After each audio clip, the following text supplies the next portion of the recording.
Good morning. This is Susan, and this is Susan Gemblings. Please like, share, comment, and subscribe. It helps me a lot. And thank you to all the new subscribers. Welcome to our family.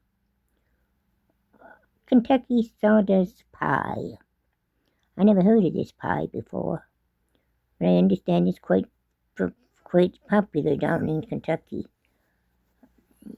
If you know anything about it, let me know. Anyway, 1 unbaked pie shell. 1 cup sweetened shredded coconut.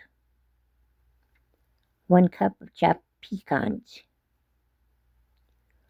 1 cup of graham cracker crumbs. 1 cup of sugar. 1/2 cup of brown sugar. 1/2 cup of unsalted butter melted. 1/4 cup of milk.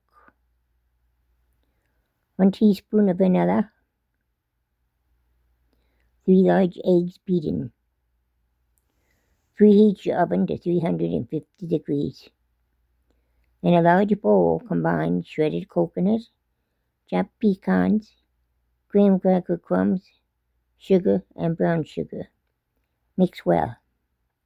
Add the melted butter, milk, vanilla, and beaten eggs to the dry ingredients, mixing everything thoroughly. Pour the filling into the unbaked pie shell, spreading it out evenly. Bake for 40 to 45 minutes at 350 degrees or until filling is set and the top is turned golden brown. Allow the pie to cool completely before serving. Kentucky Sawdust Pie. Have a great day. God bless.